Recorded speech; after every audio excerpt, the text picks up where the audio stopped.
श्रोतेहो नमस्कार. जागतिक रंगभूमी दिन. आता हा शब्द खूप मोठा आहे, जागतिक रंगभूमी दिन. पण माणसाच्या आयुष्याला अगदी लहानपणापासून हे नाटक किंवा ही रंगभूमी हे चिकटलेलं आहे असं जर म्हटलं तर काही चुकीचं नाही. अहो, लहान लेकराला सुद्धा भूक लागल्यानंतर आपण नाही रडलो तर आई दूध देत नाही एवढं कळतं. इथून त्याची सुरुवात होते असं म्हणायला हरकत नाही आहे. त्यामुळं माणूस आणि त्याच्या अनुषंगानं विकसित झालेली ही कला ही म्हणजे आदिमानवाच्या कालापासून झालेली कला ही. त्याला नंतर आपण नाटक, रंगभूमी, रंगमंच हे शास्त्रीय शब्द नंतर दिलेले आहेत. पण ती माणसाशी अगदी जवळकीचं असलेलं नातं या कलेचं आहे असं म्हणायला हरकत नाही आहे. आज या संदर्भामध्ये चर्चा करण्यासाठी डॉक्टर दिलीप घारे आपल्या रेडिओ देवगिरीच्या स्टुडिओत आलेले आहेत. डॉक्टर दिलीप घारे, आपलं स्वागत. धन्यवाद. नमस्कार. डॉक्टर दिलीप घारे हे इथल्या एका महाविद्यालयाचे नाट्य विभाग प्रमुख म्हणून ज्यांनी अनेक वर्ष काम केलेलं आहे आणि आता सेवानिवृत्तीनंतर व्यावसायिक चित्रपट, दूरदर्शन मालिका आणि व्यावसायिक रंगभूमीवर सुद्धा यशस्वीपणे काम करतात. या शहराचं सांस्कृतिक ज्याला जडणघडण म्हणता येईल त्या जडणघडणीमध्ये डॉक्टर दिलीप घारे यांचा खूप मोठा वाटा आहे. म्हणजे त्यांच्या शिक्षणाच्या कालखंडामध्ये जे विद्यार्थी तयार झाले ते आज अनेक ठिकाणी प्रतिथयश कलाकार म्हणून नावाजलेले आहेत. अशी परंपरा असलेले डॉक्टर दिलीप घारे आमचे चांगले स्नेही. त्यामुळे या चर्चेची सुरुवात करताना हे दिलीप घारे वगैरे वगैरे असं मी आता म्हणणार नाही आहे. आता ही वैयक्तिक चर्चा आमची होणार आहे. दिलीप, मला असं वाटतं की या संदर्भामध्ये जागतिक रंगभूमी दिन असं आपण जेव्हा म्हणतो तेव्हा मला असं वाटतं की याची सुरुवात जशी मानवाच्या हळूहळू विकसित अवस्थेपर्यंत तो सुरुवात झाली तशीच याही कलेची सुरुवात झालेली असावी. म्हणजे कसं असतं की माणसाला आपल्या मनामध्ये जेव्हा काही आहे आणि ते दुसऱ्याला सांगावं असं वाटतं, तो संवाद झाला. अगदी बरोबर. पण त्या संवादामध्ये मी असं करत असताना असं मला वाटलं हे जेव्हा सांगतो तेव्हा तिसरा माणूस मध्ये येतो. पण तो माणूस न येता मी माझ्या बोलण्यातून जेव्हा तो माणूस दाखवतो तिथे नाटकाची सुरुवात. अगदी बरोबर, अगदी बरोबर. नाही, मुळात असं एक ढोबळमानाने म्हटलं जातं की जिथं जिथं सादर करणारा आहे आणि जिथं जिथं आस्वाद घेणारा आहे तिथं रंगभूमीचं अस्तित्व आहे. अगदी बरोबर आहे. तुम्हाला जे बोलायचंय, तुम्हाला जे अभिव्यक्त करायचंय त्यात सहभागी होणारा समोरचा माणूस आहे. तुम्ही ते वेगवेगळ्या पद्धतीनं आवाजाच्या, शारीरिक भाषेच्या माध्यमातून तुम्ही ते अभिव्यक्त करता आणि त्याचा समोरचा माणूस आस्वाद घेतो आणि त्यात संवाद साधला जातो.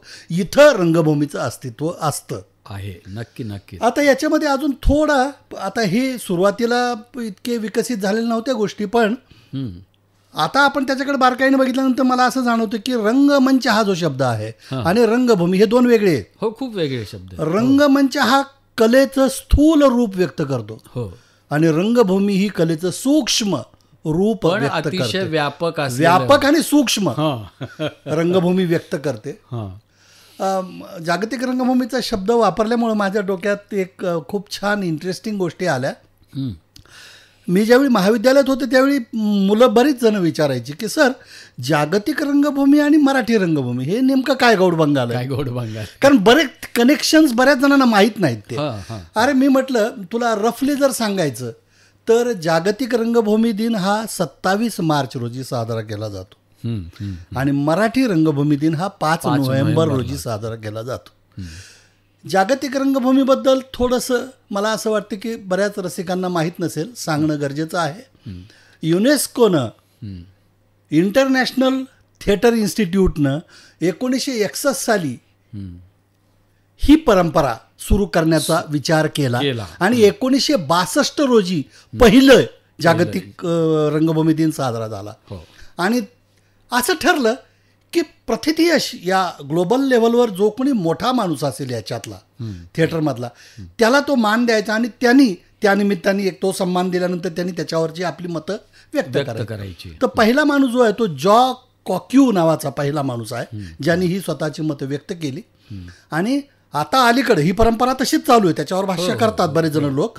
2021 साली एका ब्रिटिश अभिनेत्रीला द क्वीनसाठी अकॅडमी अवॉर्ड मिळालं होतं. तिला तो सन्मान मिळाला होता. तिनं त्या आपल्या या थिएटरच्या दृष्टीने किंवा त्या अनुषंगानं आपले विचार व्यक्त केलेले आहेत.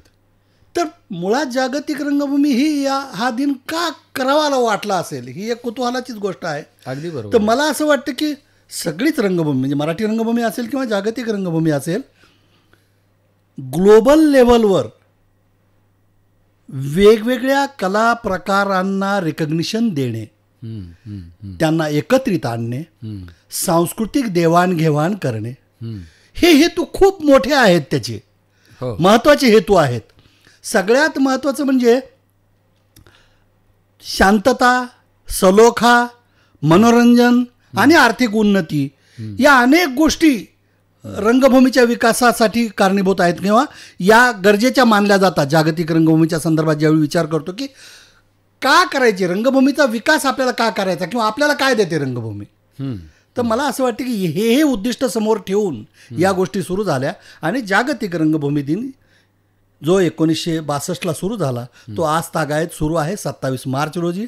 आणि मराठी रंगभूमी दिन हा 5 नोव्हेंबरला. या अनुषंगानं आमचं बोलणं व्हायचं. आता ह्या जागतिक रंगभूमी दिनाचा विषय जो आपण निवडलेला आहे, या अनुषंगानं आपण जेव्हा बोलतो तेव्हा जागतिक पातळीवर वेगवेगळ्या ठिकाणी वेगवेगळी रंगभूमी हळूहळू कशी विकसित होत गेली याचा एक विचार मनात येतो. सर्वसाधारणपणे ढोबळ मानात जर पाहायला गेलं तर आपल्याला असं वाटतं की ग्रीक रंगभूमी ही सगळ्यात जुनी आहे. खरं म्हणजे तसं नाही आहे. आपल्याकडे आपण आपल्या देशाचा भारताचा जर विचार केला तर इसवी पूर्व 8व्या-9व्या शतकापासूनचा याचा विचार करता येतो. कारण 2 संदर्भ आत्ता पाणिनीचं अष्टाध्यायी वाचताना लक्षात आले की तिथं शैलालय आणि कृशाश्व नावाचे 2 ऋषी होते ज्यांनी नटसूत्र नावाची ग्रंथ लिहिली. दुर्दैवानं ती ग्रंथ आज उपलब्ध नाही आहेत. पण पाणिनी असं म्हणतो की शैलालीनी जो ग्रंथ लिहिला आहे तो शिकवणाऱ्याला शैलालीन असं म्हणावं. शिकवणारा म्हणजे त्या काळामध्ये नटसूत्र शिकवणाऱ्याची प्रशिक्षण देण्याची प्रथा होती. जेव्हा ती शिकवण्याची प्रथा होती याचा अर्थ ती कला किमान 100 वर्ष आधीपासून रुजत आलेली असेल म्हणून त्याला प्रशिक्षणाचा मिळालेला आहे. हाच धागा मला महत्वाचा वाटतो. मी आता मी विचार करू लागलो की जागतिक रंगभूमीचा पट मांडायचा झाला तर कसा मांडायचा. आपल्या मनात असा प्रश्न उभा राहू शकतो की जागतिक रंगभूमी म्हणजे काय नेमकं. तर मला असं वाटतं की आपण ढोबळ मानाने असं विचार करूया की हे जे वेगवेगळे देश आहेत, युरोप आहे, ऑस्ट्रेलिया आहे, अमुक आहे, तमुक आहे, तमुक आहे, इतके मोठे देश, त्यातला भारत एक देश, या सगळ्या देशांमधल्या रंगभूमीचं स्वरूप काय होतं असा एक ढोबळ हा आढावा आपण घेतला तर ती जागतिक रंगभूमीची तो आपण अवकाश कवेत घेण्याचा प्रयत्न करूया. तर मला असं वाटतं की नाट्यशास्त्राच्या काही गोष्टीनुसार असं मानण्यात येते की ग्रीक रंगभूमी ही सगळ्यात जुनी आहे. काही जण म्हणतात संस्कृत रंगभूमी जुनी आहे. मग आता जागतिक रंगभूमीच्या या प्रवासामध्ये तो प्रवास कसा होत गेला. मला असं वाटतं की ग्रीक रंगभूमीपासनं जवळपास इसवी पूर्व 3-4 शतक आणि आताचं 1843 मराठी रंगभूमी हे नेमके कनेक्शन्स कसे आहेत याचं मला फार कुतूहल वाटायचं पूर्वी. तर मला ते आता लक्षात आलं की नेमकं काय आहे. तर इसवी पूर्व 3-4 शतक ग्रीक रंगभूमी सुरू झाली. त्यातली सुरुवात ही मुळात 2 पद्धतीचे त्याचे जे सादरीकरणाची जी वैशिष्ट्ये आहेत ती वेगवेगळ्या पद्धतीतनं इव्हॉल्व झालेली आहेत. नंबर 1, ग्रीकमध्ये त्या काळात खूप प्रचंड द्राक्षाचं पीक व्हायचं आणि ते द्राक्ष एका हौदामध्ये टाकून ते तुडवून त्याच्यापासून दारू गाळण्याचा हंगाम व्हायचा. आणि ते तुडवताना श्रम जाणू नये जी आपल्याकडं मानण्यात येतं असं की श्रम जाणू नये म्हणून माणसं गाणी म्हणतात, एक रिदम पकडतात. तर तसं ती माणसं रिदम पकडून नृत्य करायची त्याच्यावर आणि गाव अख्खा जमा व्हायचा तिथं ते बघायला. तर कोरसची जी कल्पना आहे ग्रीक रंगभूमीवरची ती त्यातून बाहेर आलेली आहे. ते संगीत आणि नृत्य करणारा समूह, ग्रुप म्हणजे कोरस. आणि त्यातली दुसरी जी गोष्ट आहे, आणि कथाकथनामधनं नटाची जी कल्पना आहे, रंगभूमीवर कथाकथन करणारा एकच होता सुरुवातीला, आणि तो पहिला नट ज्यांनी हे सुरू केलं दॅट इज थेस्पिस. त्याला थेस्पिस असं म्हणतात, आणि त्यापासून थेस्पियन हा शब्द आपल्याला अलीकडे ऐकायला मिळतो. तर सुरुवातीला एक नट होता, नंतर दुसरा माणूस, संवाद इंटरेस्टिंग व्हावा म्हणून अजून एक नट ॲड झाला. नंतर त्यांच्या लक्षात आलं की अरे काही दिवसानंतर यातही रटाळपणा येण्याची शक्यता आहे. मग अजून तिसरं जर पात्र करायचं असेल तर दुसरा नट पडद्याच्या आड जाणार, दुसरे कॉस्ट्युम्स घालून तो तिसरा नट म्हणून येणार. तर यातनं ती कन्सेप्ट आली की वेगवेगळी पात्र आपल्याला साकारता येतात. बरोबर. आणि त्यानंतर मग प्रमुख नट किती असावे, म्हणजे ग्रीक नाटकामध्ये किंवा ट्रॅजेडी नाटकामध्ये प्रमुख पात्र 3 किंवा 4 असावी, दुःखद अंत दाखवू नये वगैरे वगैरे, त्या अनेक गोष्टी, मृत्यू दाखवू नये रंगमंचावर, त्या ज्या काही नियम आले त्यांचे की हे असं आहे. तर मला असं वाटतं की या पद्धतीचं नाटक ग्रीक रंगभूमी ही 4-5व्या शतकानंतर ग्रीको रोमनमध्ये हौदामध्ये ती लढाया वगैरे व्हायच्या आणि हे राजे ते लांबून बघायचे आणि त्यांचा थरार अनुभवायचे. पण त्यातनं प्रचंड ते काहीतरी अमानवी प्रकाराकडे चाललं ते. आणि त्यानंतर त्या थिएटरचा इतका धसका घेतला की त्यानंतर ग्रीको रोमन रंगभूमी तर लयाला गेलीच, त्याच्या पुढे मेडिवल पिरियडमध्ये फक्त चर्चमध्ये नाटकं होत होती, काही नाटकं सुद्धा, आणि येशू ख्रिस्ताच्या जीवनावर आधारित, प्रसंगावर आधारितच व्हायची. आणि त्यानंतर डार्क पिरियड आहे रंगभूमीवर. अगदी बरोबर आहे. मग आपल्याला कनेक्शन कुठे येतं की हे सगळं कनेक्शन आपल्याला एकदम 16व्या शतकात लागतं. 16व्या शतकामध्ये रेनासा पिरियड, पुनरुत्थानाचा काळ, या काळात सगळ्याच कला जोमाने पुढे आल्या. पेंटिंग असेल, डान्स असेल, ड्रामा असेल, यातली सगळी जगातली खूप मोठी माणसं जी आहेत ती या कालखंडात पुढे आलेली आपल्याला पाहायला मिळतात. हे 16व्या शतकातली जी महत्त्वाची मोठी माणसं आहेत. आता याच पॅनोरामामध्ये आपण जर भारतात बघितलं काय घडत होतं, तर भारतामध्ये त्या काळामध्ये लोककला, आपल्याकडं वैदिक परंपरेपासून सुरुवात झालेली कीर्तन परंपरा चालू होती, तुमचे भारूड चालू होतं, तुमच्या बहुरूपी, आणि ह्या दशावतार, या सगळ्यांचा एक इम्पॅक्ट तयार होत होता. आणि मग इकडचं नाटक 16व्या शतकामध्ये जे काही शेक्सपियरची नाटकं आली असतील, बाकी काही नाटकं आली असतील, त्याचं कनेक्शन आपल्याला असं लावता येतं की हे लोककला प्रकार आपल्याकडे अस्तित्वात होते. यातनं 1843 साली सांगलीच्या दरबारी महाराजांच्याकडं विष्णुदास भावेंचे वडील कामाला होते, आणि त्यांनी आग्रह केला की तुमच्या मुलामध्ये गुण आहेत, त्यांनी एक काहीतरी छान असं लिहून द्यावं मनोरंजनासाठी. आणि त्यांनी ते नाटक लिहिलं, जे पहिलं नाटक सीता स्वयंवर, जे संवाद आणि संगीतावर आधारलेलं होतं. ओबडधोबड स्वरूप होतं त्याचं, पण ते 1843ला झालं. त्याच्या अनेक ठिकाणी प्रयोगही होत गेले. त्याचे प्रयोग महाराष्ट्रात व्हायला सुरुवात झाली, आणि 1858-59 साली मुंबई विद्यापीठाची स्थापना झाली.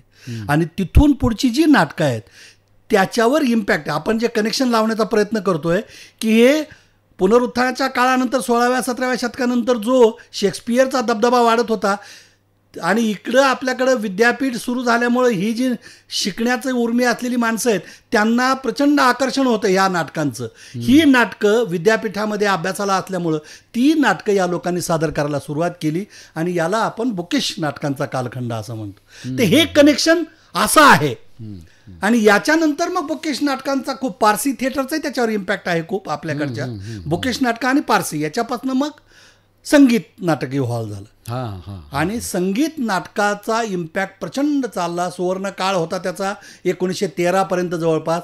त्याच्यानंतर संगीत नाटकांचा अतिरेक झाला, त्याचा ऱ्हास व्हायला सुरुवात झाली, आणि छोटे मोठे प्रयत्न केले काही लोकांनी सावरण्याचे. रांगणेकरांनी काही छान नाटकं लिहिली, अजून 2-3 वरेरकरांनी केली काही प्रयत्न, पण ते खूप शेकी प्रकरण होतं सगळं. ते काही सगळ्यांना लक्षात आलं की आता रंगभूमीला सावरणं गरजेचं आहे. आणि शेवटी 5 नोव्हेंबर 1943 साली शताब्दी वर्षाच्या निमित्तानं ही सगळी मंडळी, पार्श्वनाथ आळतेकर, अना भालेराव, ही सगळी मंडळी एकत्र आली, आणि 5 नोव्हेंबरला जो एक शताब्दी वर्ष साजरं केलं. आणि नंतर असं ठरलं की हा दिवस मराठी रंगभूमी दिन म्हणून साजरा करायचा. असं ते कनेक्शन आहे जागतिक रंगभूमी ते मराठी रंगभूमी दिन. नाही, हा खूप मोठा स्पॅन आहे.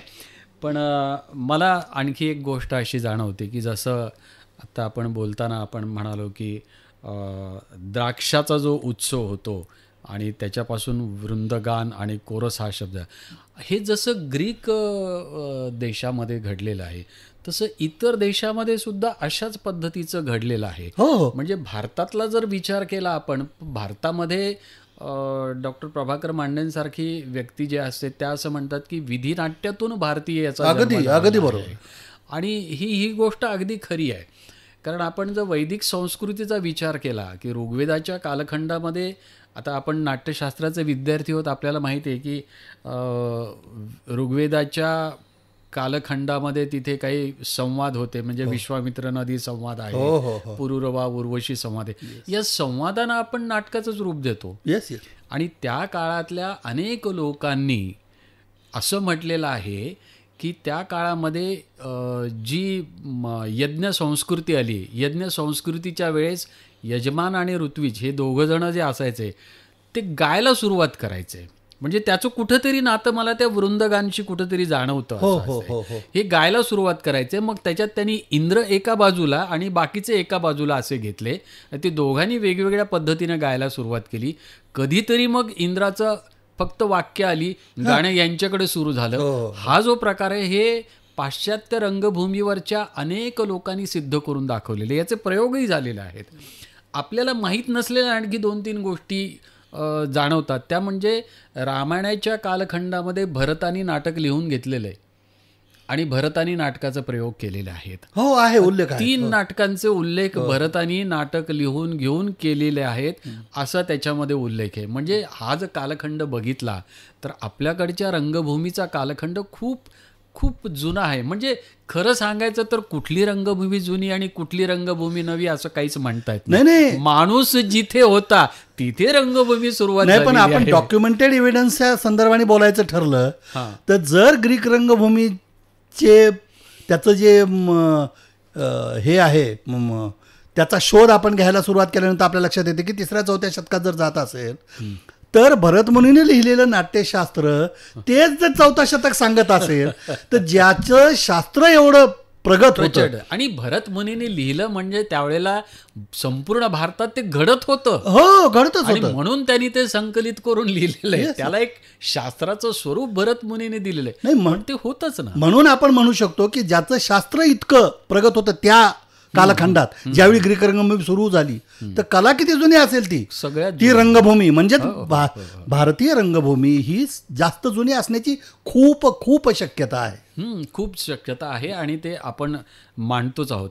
याच्यात आणखी एक गोष्ट की जसं आपण आत्ता म्हणालो की म्हणजे हा ग्रीक रंगभूमी, ग्रीको रोमन कालखंड आणि त्याचा मराठी रंगभूमीशी जोडलेला ना, याची एक उलटी एक प्रक्रिया आणखी एक झालेली आहे की आशिया खंडातला जो भाग असतो म्हणजे त्याच्यात हंगेरी आहे, जावा सुमात्रा आहे, भारत आहे, चीन आहे, या सगळ्यांच्याकडे असलेली जी लोककला होती, म्हणजे याला लोकनाट्य असं म्हणता येणार नाही कदाचित, किंवा लोककलेचाच एक भाग म्हणून लोकनाट्य म्हणता येतील. याचा सगळ्यांचा एकत्रित अभ्यास करून आपली स्वतःची थेरी निर्माण करणारा जर्मन नाटककार बर्टॉल्ट ब्रेख्ट, मग त्यांनी एलिनेशन थेरी जी सुरुवात केली तर त्याच्या पाठीमागे या सगळ्या देशातील लोककलांचा एक प्रकार होता. म्हणजे नाटक ही कला, आत्ता आपण बोलताना असं म्हणालो की नाटक कशासाठी, शांततेसाठी आहे, आर्थिक याच्यासाठी आहे, पण बर्टॉल्ट ब्रेख्ट हा जर्मन नाटककार असा आहे की ज्यांनी वेगळ्या कारणासाठीच नाटक वापरलं. प्रचारकी थाटाचं नाटक, म्हणजे मी हा जो विचार आहे माझा किंवा माझा हा जो राजकीय भूमिका आहे ही भूमिका मांडण्यासाठी मी नाटक करणार, म्हणजे नाटकाला एक वेगळा आयाम मिळाला ना तिथे. आपण सिद्धांताकडे नंतर वळूया या मुद्द्याकडे. मला एक अजून एक छान मुद्दा असा जाणवतोय, ग्रीक रंग म्हणजे पूर्वीच्या काळी बंदिस्त नाट्यगृह नव्हती, मोकळ्या मैदानात व्हायची. आता ग्रीक रंगभूमीवर ग्रीक थिएटर जे आहे ते 30,000 ते 40,000 प्रेक्षक, प्रकाश योजनेची साधनं त्यावेळी विकास पावलेली नव्हती. 30,000-40,000 प्रेक्षक येऊन बसायचा. डोंगराच्या उतरणीवर ती पब्लिक बसायची आणि समोर तो जो एरिना आहे रंगमंच त्याच्यावर नाटक सादर केलं जायचं. म्हणजे मुक्त रंगमंच, मोकळा रंगमंच, खुल्या याच्यामध्ये. मग त्यांनी त्यांची स्वतःची सादरीकरणाची शैली डेव्हलप केली. त्यांनी लाऊड स्पीच ओरिएंटेड थिएटर आहे ग्रीक. बरोबर आहे. मला कुतूहल कशाचं वाटतं, लोक जे कम्पेअर करतात ग्रीक आणि संस्कृत रंगभूमी. संस्कृत रंगभूमीमध्ये मुद्राभिनयाला महत्व आहे. हो, एवढा कॉन्ट्रास्ट कसा असेल ग्रीक रंगभूमी, मास्क वापरलेला आहे. मग कसे प्रेरित असेल संस्कृत रंगभूमी. या दोन्हीचा वेगळाच गोष्ट आहे. त्यांनी उंच टाचीचे बूट घातले, जाडे भरडे कपडे घातले, मास्क घातले. 40,000 लोकांपर्यंत ही प्रतिमा पोचावी Correct. पात्राची, म्हणून त्यांनी सगळा लाऊड केलेला आहे तो. करेक्ट. आणि नेमकं इकडं हा, भावदर्शनाला महत्व आहे संस्कृत अगदी, रंगभूमीवर. मुद्रा छोट्या छोट्या गोष्टी, मग एवढे 8 रस, त्याचे स्थायी भाव, इतके डिटेलिंग आहे. आणि ते म्हणजे थोडक्यात खूप लाऊड स्पीच, लाऊड ॲक्शन्स हा ग्रीक रंगभूमीचा आत्मा आहे. आणि सटेलिटी, खूप अशी बारीक सूक्ष्म असं काम करणं, हे संस्कृत रंगभूमीचं वैशिष्ट्य आहे. अगदी म्हणजे भरत मुनीने तर म्हणजे ही आपला हात नुसता नाही, हाताची बोटं नुसती नाही, बोटाचं पेर जे असतं ते हलवण्यावर काय भाव निर्माण होऊ शकतो, इतका सूक्ष्म अभ्यास मांडलेला आहे. आणि मलाही आता आपण याचे अभ्यास केल्यानंतर मला मर्यादा जाणवतात आपल्या. आपण नाट्यशास्त्राचे अभ्यासक असलो तरी मला असं वाटतं की आपण अंगिक अभिनय, वाचिक अभिनय, सात्विक अभिनय आणि आहारी अभिनय हे फक्त अभिनयाच्या व्याख्या करतो. पण आपण ज्यावेळी रसाच्या याच्यामध्ये घुसतो त्यावेळी आपण फक्त खूप ढोबळ मानाने रस थिअरी आपण ॲक्सेप्ट करतो.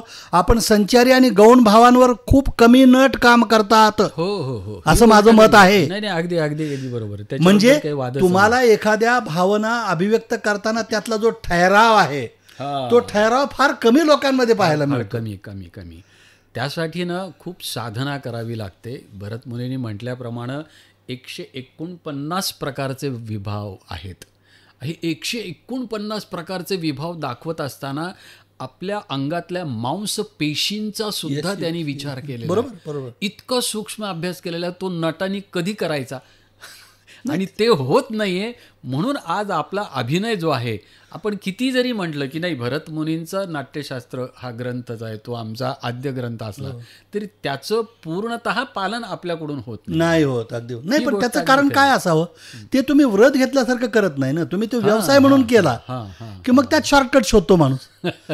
हे सगळं व्रत घेतलेल्यांचं काम आहे. म्हणून तुम्हाला फोक मधली जी माणसं आहेत ती जास्त ओरिजिनल दिसतात तुम्हाला इकडच्या नाटकांपेक्षा. अगदी बरोबर आहे. त्यांची श्रद्धा असते. एक्झॅक्ट. खऱ्या अर्थाने श्रद्धा. अगदी खरे. नाही, हे आपल्याला करायचंय, हे असं करायचंच आहे.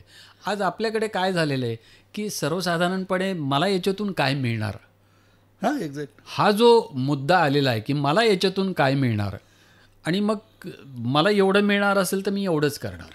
अरे माझ्या आठवतं मला अजून SB कॉलेजला राजाराम बापू गोंधळींचा कार्यक्रम होता. हां. आणि राजाराम बापू गोंधळी दॅट वॉज 97 years ओल्ड का 98ला. तर त्या माणसाला खालून उचलून ज्यावेळी नेलं त्यावेळी धरून नेलं 3 जणांनी.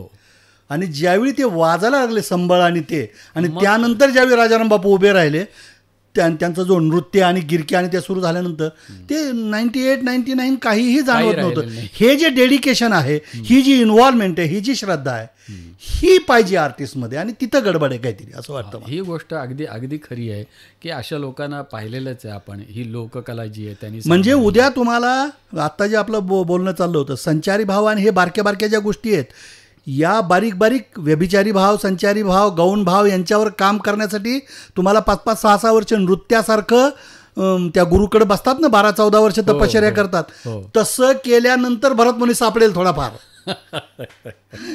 ही गोष्ट अगदी खरी आहे.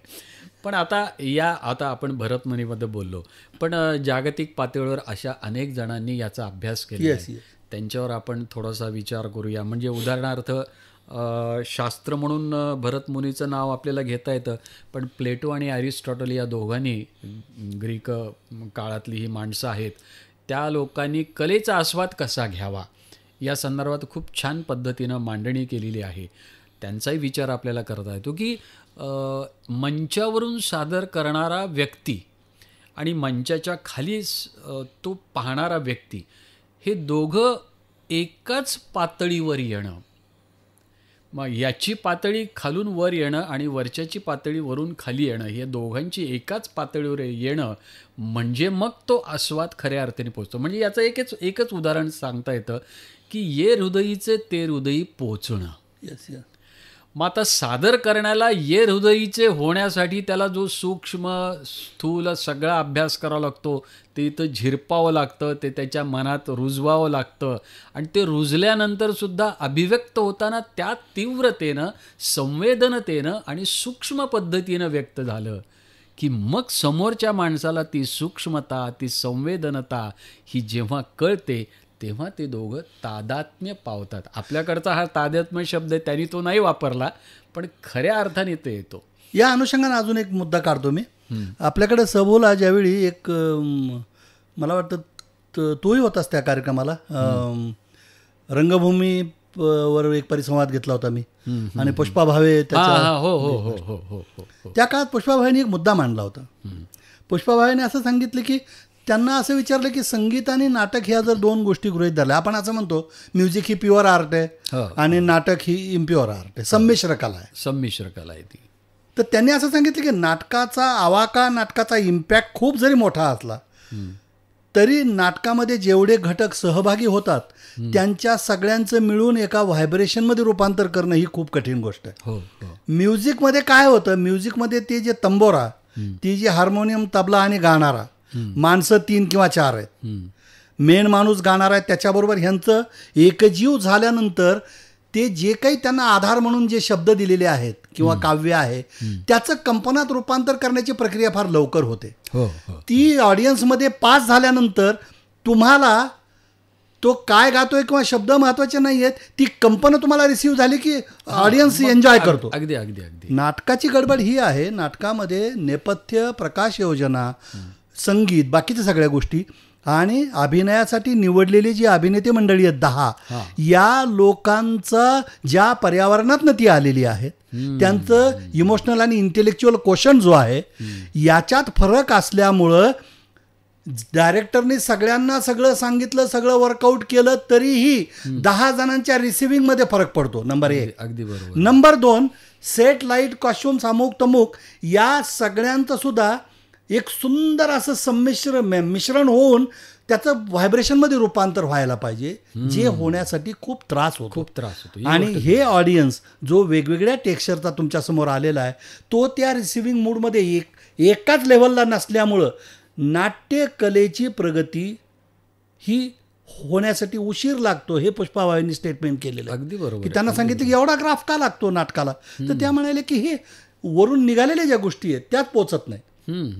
या अनुषंगाने मला नेहमी एक असा प्रश्न पडायचा की मला नेहमी असं वाटायचं की एक प्रयोग असा करावा की रंगमंचावर पडदा पडलेला आहे, ऑडियन्स बसलेला आहे, आपण बसलेलो आहेत समोर, सुस्वागतम असं म्हणून नाटक सुरू झालेलं आहे आणि नाटक सुरू झाल्यानंतर पडदा बंद आहे, नट मध्ये हालचाली घेत आहेत, पण तुम्हाला फक्त आवाज येतोय ऐकू, बाकी काहीच नाही. नंबर 1 हा भाग झाला. नंबर 2 पडदा उघडला. त्यानंतर ऑडिबिलिटी पूर्णपणे मायनस करून टाकायची. बरं. आणि जे तुम्ही हालचाली दिल्यात किंवा जे काही पात्र ते होतात त्याच्यातनं पिक्चरल व्हॅल्यू ज्या तयार होतात, लाईट्स, बाकी तर सगळं वापरायचं, आवाज मायनस करायचा आणि मग पडदा उघडून नाटक बघायचं. दोन्हीच्या इम्पॅक्टमध्ये किती फरक पडतो ते बघायला पाहिजे. ते बघायचं तर तुम्हाला एक्झॅक्टली कळतं की या दोन्हीची काय शक्तिस्थानं आहेत, काय गडबड आहे, आर्टचं नेमकं ॲस्थेटिक्स काय आहे. म्हणजे आर्टचा खरा आत्मा हा बोलण्यामध्ये किती आहे, नेमका दृश्य ह्याच्यामध्ये किती आहे आणि या सगळ्या घटकांचं एक विशिष्ट मिश्रण होऊन त्याचं कंपनात रूपांतर होणं याचं किती आहे ते, हे तुम्हाला कळणं गरजेचं आहे. आणि मला असं वाटतं की रंगभूमीची ताकद तिथं आहे ती खरी. आणि याच्यात एरर येत असल्यामुळं संगीताच्या, नृत्याच्या, शिल्पाच्या लेवलला नाटक फार क्वचित पोचतं. अगदी बरोबर. म्हणजे रतन थियामने थोडा, मला जे आजपर्यंतच्या रंगभूमीच्या संदर्भात रतन थियाम तिथं जाऊन स्पर्श करून येतो हे एवढं मला जाणवतं.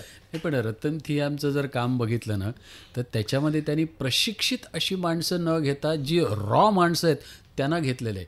कारण त्यांची जडणघडण जी झालेली आहे ती त्या मातीतून झालेली आहे. अगदी अगदी. त्याच मातीतलं त्यांनी मांडलेलं आहे. अगदी. जागतिक पातळीवर तो गेला ते त्या याच कारणामुळं त्याला रॉनेस ज्याला म्हणता येईल, हा रॉनेस तुमच्यामध्ये आला. नाही मला आता अभिनय करायचा असं म्हटलं की गेला तुमचा अभिनय. अगदी बरोबर. नाही ते खरं, त्यामुळं ते तसं नको आहे. तर हे होण्यासाठी म्हणजे आपण नाट्यशास्त्राचा अभ्यास करत असताना, कला म्हणून ही शिकत असताना किंवा शास्त्र म्हणून शिकत असताना आपण हे विसरून जातो की ही सहज स्फूर्त अशी ही कला आहे. नाही, त्याचं एक इंग्लिश वाक्य फार छान आहे जे मी लिहिलं होतं. ॲक्टिंग इज बिईंग, हां, not just doing. Yes, acting is being. हे acting is being, not just doing. तुम्ही असणं, तुम्ही तिथं असला पाहिजे.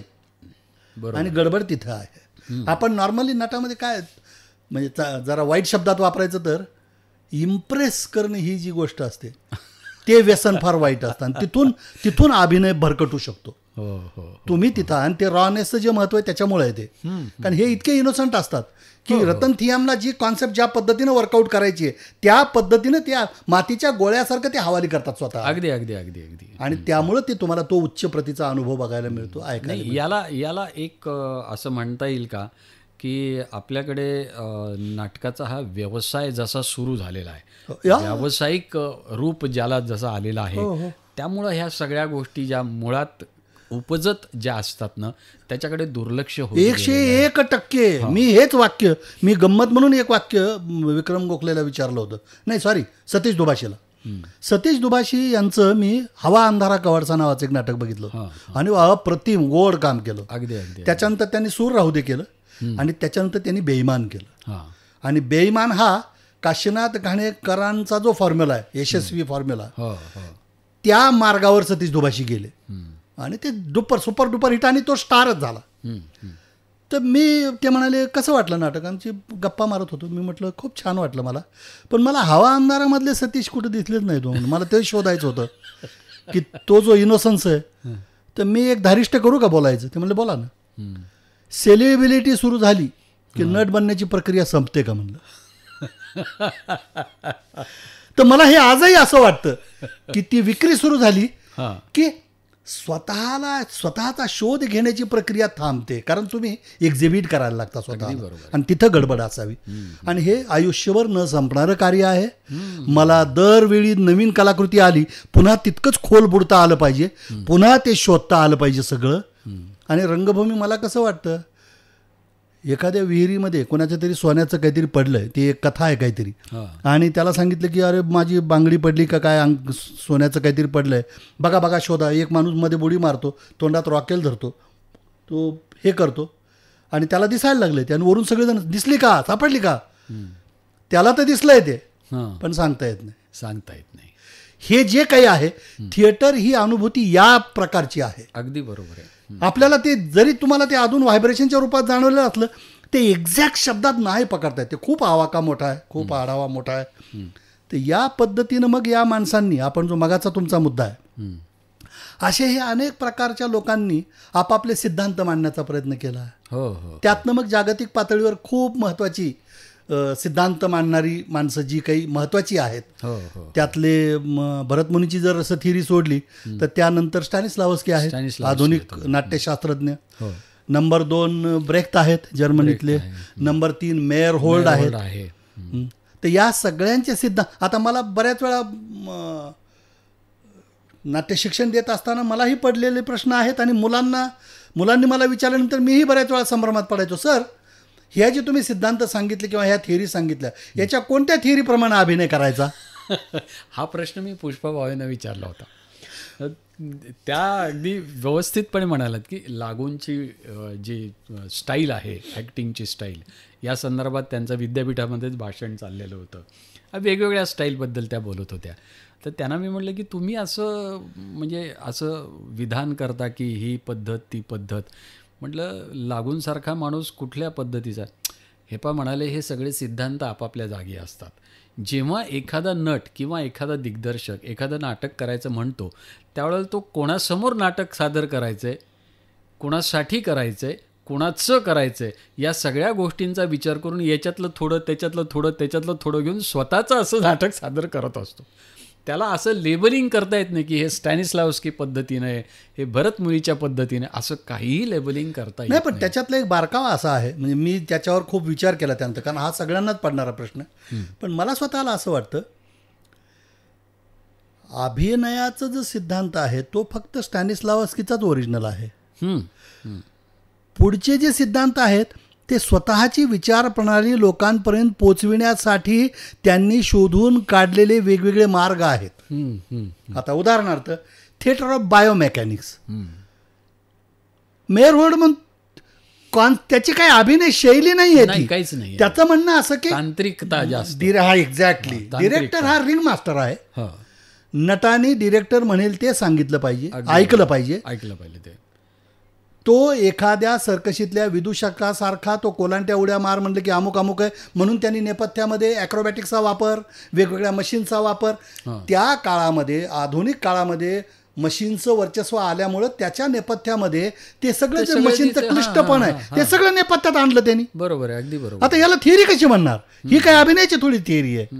तसं बायोमेकॅनिक्समध्ये त्यांनी असं सांगितलं की ॲक्रोबॅटिक्स हा त्याचा आत्मा आहे, हा. म्हणजे इमोशन ओरिएंटेड नाही आहे मेकॅनिकल थिअरी. नाही, नाही, नाही. म्हणजे ती डिस्कार्ड झाली. ब्रेक आला. ब्रेकने सांगितलं माझी एक विचारप्रणाली आहे ती याच्यासाठी मला तुमचं जे म्हणजे एखाद्या भावनेच्या आहारी लोक रडत बसले तासन तास हे मला परवडणार नाही. नाही, अजिबात नाही. माझं असं म्हणणं आहे त्याला काही break प्रश्न केलाच तुमच्यावर पाहिजे. सोपवायचे आहेत. तुम्ही बुद्धीनं एक प्रश्न घेऊन मी उत्तरं देणार नाही नाटकात थिएटरमध्ये, तुम्ही प्रश्न घेऊन बाहेर पडला पाहिजे. हा, ब्रेकचं म्हणणं असं. म्हणजे कशासाठी सिद्धांत राबवायचा हे महत्वाचं आहे ब्रेकसाठी. अगदी बरोबर आहे. तो शैलीचा पुरस्कार नव्हता, नाही, कुठल्या अजिबात अभिनय नव्हता, शैलीचा. अजिबात नव्हता. म्हणून आणि त्यांनी उलट असं सांगितलं की ज्या काही तुमच्या थिअरीज वाचलेल्या असतील त्या मला नको आहेत, मला त्या ब्रेक करायच्यात. हा, तुम्ही रडा वास्तववादी, तुम्ही ढसढसा लोकांना रडवा 5 मिनिटं आणि नंतर एकाने येऊन बस झालं आता फार झालं. किती डोळे किती ढसढस ढसढस आम्हाला इतके दिवस मी इतकं रडवतात का, असं एखादा माणूस लगेच येऊन किंवा पाठीवर लिहून आणायचं आता पुरे झालं. दिस इज ब्रेक. म्हणजे आता सादर करताना तो जो भावनिक कुठला दृश्य सादर करत असेल अभिनयाचं ते इतरांच्या थिअरीपेक्षा वेगळं थोडंच आहे. ब्रेकचं नाही, तेच आहे, फक्त त्याचं म्हणणं त्याच्यात वाहवत मला नेता मी नेऊ देणार नाही पब्लिकला. मला हे ब्रेक करायचंय आणि ते जे ॲलिनिएशन आहे कट करणे ही त्याची थिअरी आहे. भावनेच्या प्रवाहात ऑडियन्सला वाहून जाऊ न देता त्यांना बुद्धीने विचार करायला लावणं याच्याकडं ब्रेक कमिटेड होता. म्हणून ओरिजिनल थिअरी मी नेहमी असं म्हणतो की स्टॅनिस्लावस्कीच्या नंतर या माणसांनी माझे सिद्धांत कोणत्या पद्धतीने वापरा या अनुषंगाने यांनी भाष्य केलेलं आहे. त्यांच्या अभिनयाचे सिद्धांत आपण रंगमंचावर वापरू शकत नाही. बॅरिस्टर नाटकामध्ये मेयर होल्डचा अभिनय वापरून नाही, दाखवा नाही, असं नाही, थोडंच शक्यच जमतं. नाही, शक्यच तर हे जमणार नाही. म्हणून स्टॅनिस्लावस्कीची थिअरी जी आहे जी ओरिजिनल आहे, कारण त्याच्यामध्ये सायकोटेक्निक, मॅजिक इफ, इमोशनल मेमरी, तर ह्या तुमच्या आयुष्यात जे घडलेले प्रसंग आहेत ते आठवून अमुक अमुक करा. Recollection किंवा तुम्ही एखादा अभ्यास रोलचा सुरू केला तर जर मी अमुक अमुक पात्र असतो तर असा प्रश्न विचारा, मग तुम्हाला ते मोटिवेशन सुरू होईल, तुम्हाला त्यातले प्रश्न सापडायला लागतील. तर हे जे काही त्यांनी सांगितलेलं आहे ही अभिनयाचा खूप खोलवर विचार करण्यासाठी ही थिअरी आयडियल आहे. आणि तुम्हाला कोणत्या कारणासाठी नाटक करायचे, तुमचे हेतू काय आहेत त्याप्रमाणे तुम्हाला कधी मेयर होलचा वापर करता येऊ शकतो, कधी ब्रेकचा करता येऊ शकतो. तर हे थिअरीचं असं ते सर्कल आहे असं वाटतं मला. बरं, आपण जर असा विचार केला की भारतीय रंगभूमीला जागतिक पातळीवर नेण्याच्या दृष्टीने काय करता येईल असा जर विचार केला तर माझ्या मनात एक विचार असा येतो की आपल्याला लोकरंगभूमीचा आधार घेणं खूप महत्त्वाचं आहे.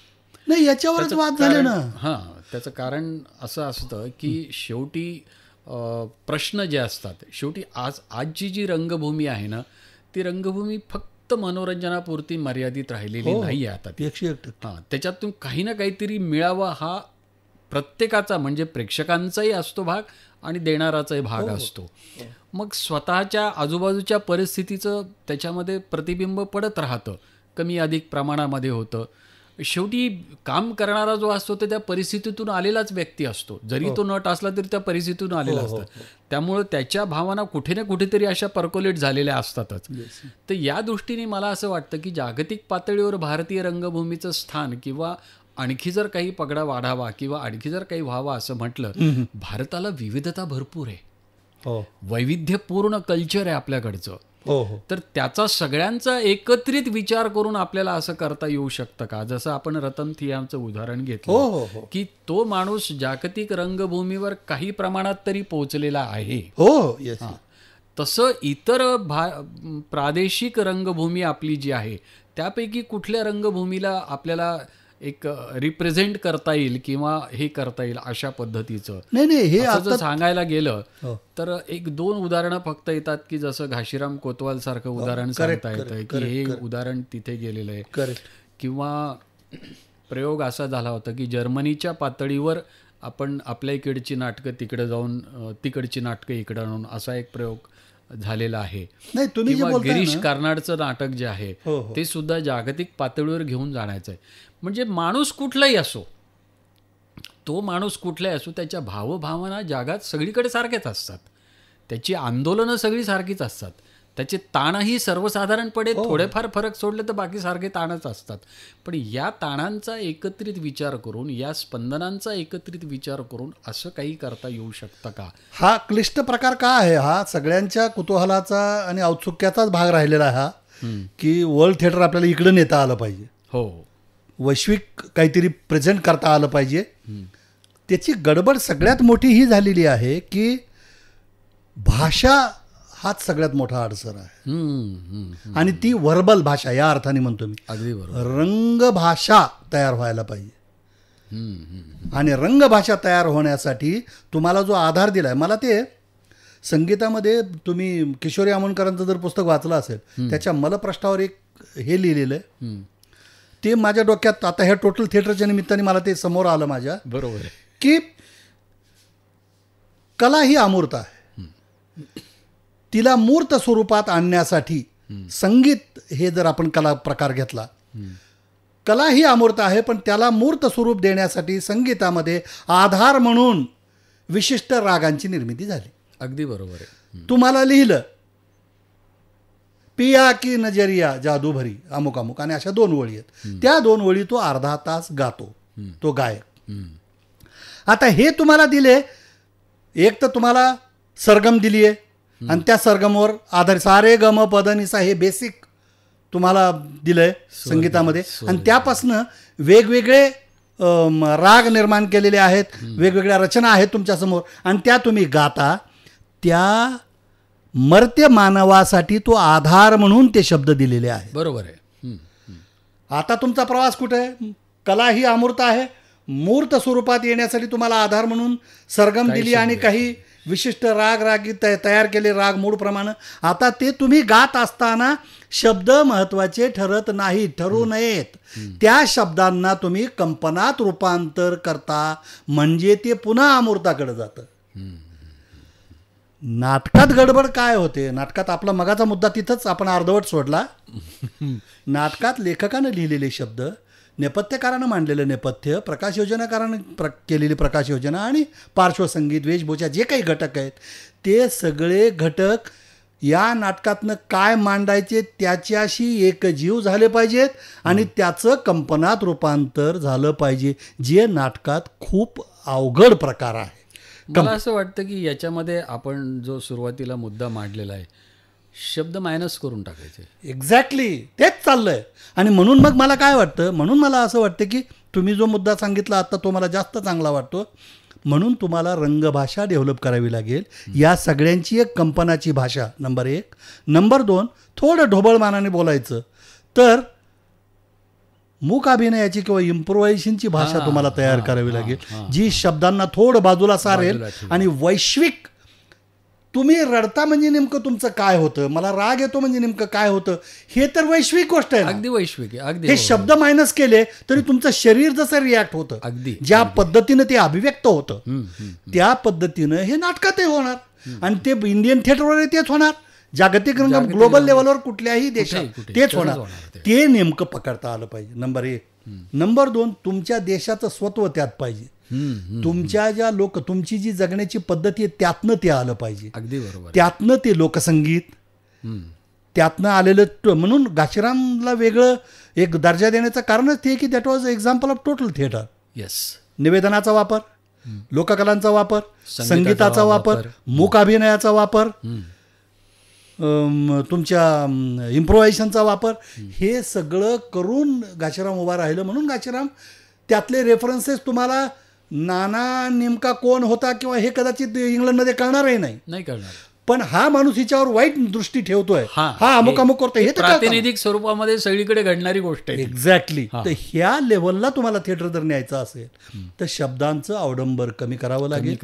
संगीताची आणि लोकसंगीताची भारतीय कॉन्टेक्स्टमध्ये, कारण आपली ताकद जास्त संगीत आहे, खूप आहे, लोकसंगीत आहे, तर ती लोकसंगीताची ताकद वापरून मूक अभिनय आणि इम्प्रोव्हायझेशन्स यांची सांगड घालून या पद्धतीनं जर एखादा विषय तुम्ही फुलवला शब्दांचा अवडंबर कमी करून, तर ती जागतिक भाषा होऊ शकते, ती वैश्विक भाषा होऊ शकते, आणि तेच खऱ्या अर्थानं ग्लोबल थिएटर होऊ शकतं असं मला वाटतं, आणि ज्याला कुठल्याही देशाच्या मर्यादा आडव्या येणार नाहीत. नक्कीच नाही येणार.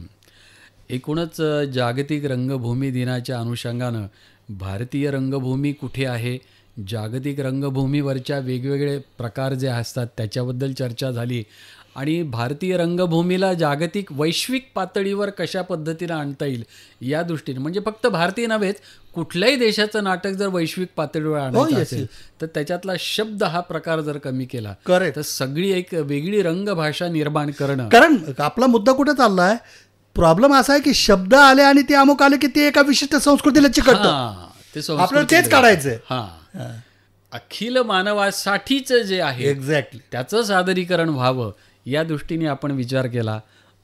एकूणच ही चर्चा खूप फलद्रूप झाली असं मला वाटतं.